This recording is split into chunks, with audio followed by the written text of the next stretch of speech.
So today I'm going to be reviewing the Mercier Real Flawless Weightless Perfecting Foundation, and I don't actually know how new this foundation is, but I do know that it's been pretty popular on social media recently, and that definitely piqued my interest just because I've been seeing it everywhere, and I wanted to see if it was actually worth all the hype that it's been getting.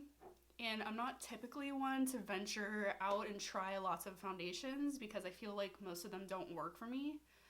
I've been really loyal to the House Labs Foundation for about a year now, and everything about that works super well for me. The color, the finish, how it blends, how it wears, and everything. So for me to want to try a new foundation, I feel like is saying something just because the claims on this do seem right up my alley. I do have, I would say, combination skin technically, but lean it does lean a little bit dry or a little bit oily depending on the time of year. Like if I'm sick, my diet, lots of things can affect it.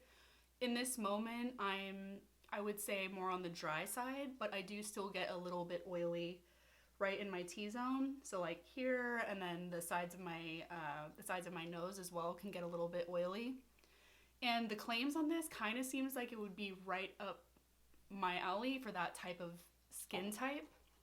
So I'll just go ahead and read some of the claims on this. Oh, and by the way, this is not a first impression. I have used this foundation quite a few times at this point.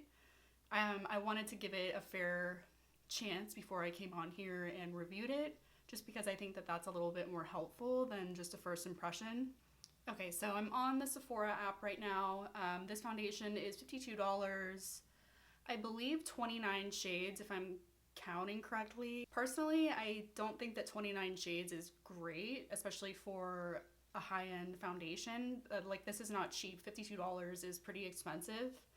Most of the time, high-end brands have at least 50 shades nowadays. Like, that's pretty common, if not more. And the actual shade range, I don't think that there's a ton of options for darker skin tones. I'll pop up a picture of how the shade range looks online. And yeah, you can be the judge of that. But in my opinion, it doesn't look like it goes super dark, and there aren't a lot of options for darker skin tones. It definitely leans very light medium in the shade range. So that's already not great. I will say the foundation undertones are pretty good. When I was in store and looking at them, nothing leaned too warm, too cool. It was very neutral leaning. And so that was kind of nice to see, because a lot of times, I'm thinking of like the old school MAC foundations where it was like pure Pepto-Bismol pink or pure mustard yellow. And that definitely wasn't the case with this foundation range. I feel like the shades were very well balanced overall, at least from the ones that I saw. And I have mine in the shade 1C2 Chiffon, and I feel like it's a pretty good shade range. It's like maybe a touch too dark for me. And just go ahead and read some of the description here. So it says, a weightless foundation that blurs the line between makeup and skin with medium buildable coverage, waterproof wear, and up to 12 hours of fade-proof wear. It says the coverage is medium, finish is natural, and then in the highlighted ingredients section, it says high resolution pigments and 3D smooth priming powders, perfecting cake-free coverage and optimal color laydown with less product, blurring bamboo silk powders and hydrolipid matrix, balance moisture and shine control to maintain skin's optimal state. So yeah, that kind of goes into what I was saying. It kind of sounds like it would be a perfect foundation for somebody with more combination skin. Like, it's going to sit nicely on those maybe drier areas, but then also combat the oil and be like smoothing and perfecting at the same time. And I do find that is pretty much my experience.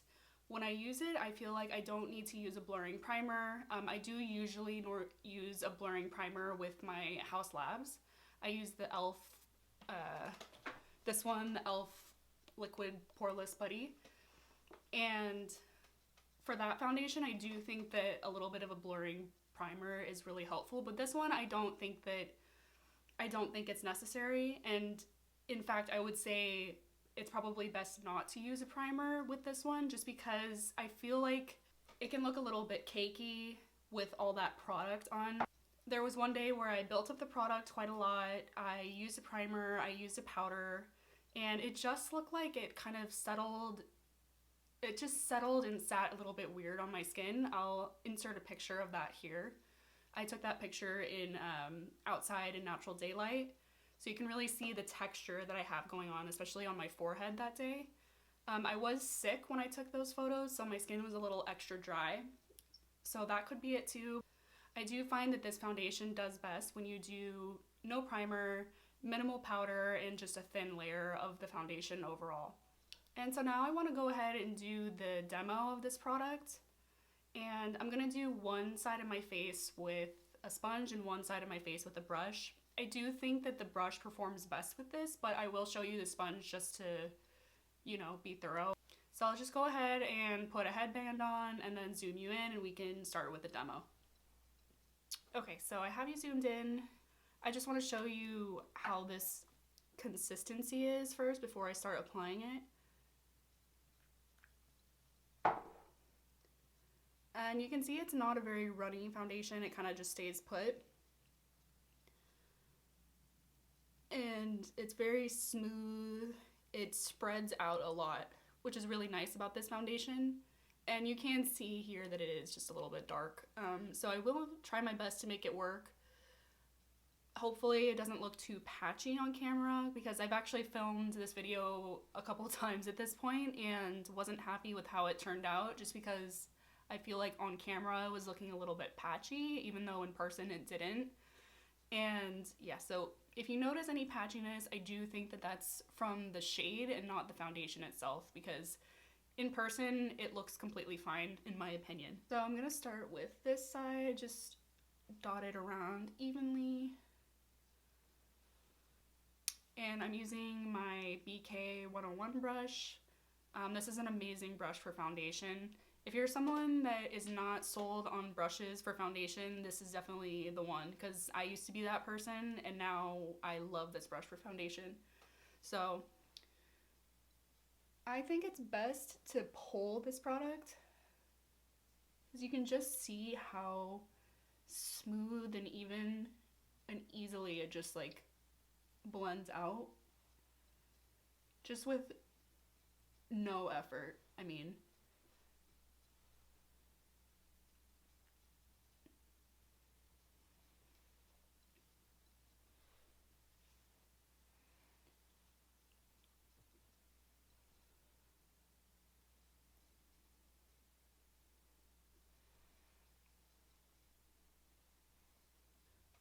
so now I'll just go ahead and try to build it up a little bit. Like I said, I do think this foundation performs best when you don't build it up too much. If you want like a super built up full coverage foundation, I don't think that this is going to be the one. I think this performs best with a thin layer and just keep it at the low medium coverage that it wants to be at, and not try to force it to be this like super high coverage thing.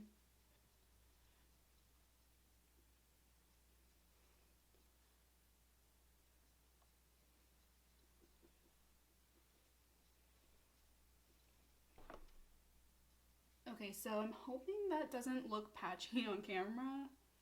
Just evening it out a little bit, making sure we're good.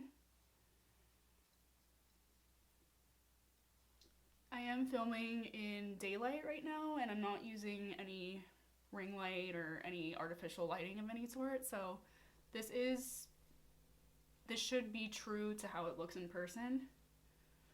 I'm hoping, at least. And yeah, so that's one side with the brush. And then I'm gonna go ahead and do the sponge side. Same thing, just dot it on.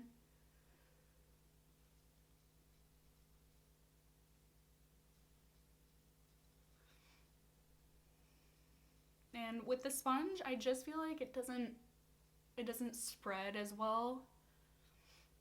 And it doesn't really keep the coverage either, which is pretty typical with a sponge. Most foundations do reduce in coverage when you use a sponge, but Yeah, I just feel like this one it doesn't quite work as well with the sponge as compared to a brush.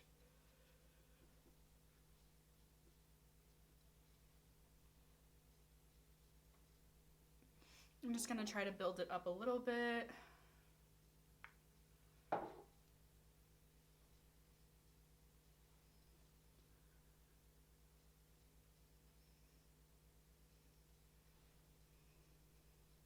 And yeah, so this is the sponge, this is the brush. I feel like you can definitely see my discolorations poking through a little bit more than you can on this side. And just the application was so much easier too. You just so easily like spread it on, and it just spreads out so well with the brush. So definitely that's the way to go with this one. And I'm just gonna go over everything with the sponge just to make sure everything's even. And yeah, so that is the demo there. I'm gonna go ahead and finish my makeup and come back and kind of give my final thoughts. Alright, so I'm back. I just did a quick full face of makeup just so you can get an idea of what this would look like under normal circumstances. I put a little bit of powder on. I powdered my T-zone. And yeah, overall I'm really happy with how this looks. Hopefully the color doesn't look too crazy on camera. I think you can tell it is a little bit dark for me, but I'm not like embarrassed to wear this in public or anything. This was the best shade that I saw in person, so it is what it is. Overall, I do really like this foundation. I won't be returning it or anything. I think that it definitely serves a purpose in my routine.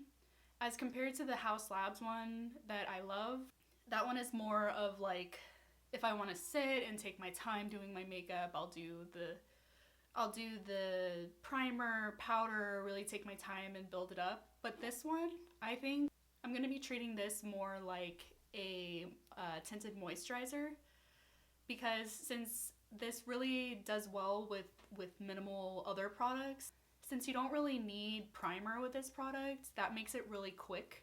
And also just the application of it in general is really quick. You can do a sheer layer, blend it out, and be done in less than 5 minutes for sure. And just the amount of coverage that it lends itself to having is a low medium coverage. So I think that this is great for those days when I don't want to spend a bunch of time doing my makeup. I just want a light layer of something, and something that's going to be somewhat perfecting without tons of primer and tons of powder. So that's how I'll be using this foundation. It definitely does serve a place in my routine. And especially, I think when summer comes around, this will probably be a good one, just because it does have those oil controlling properties.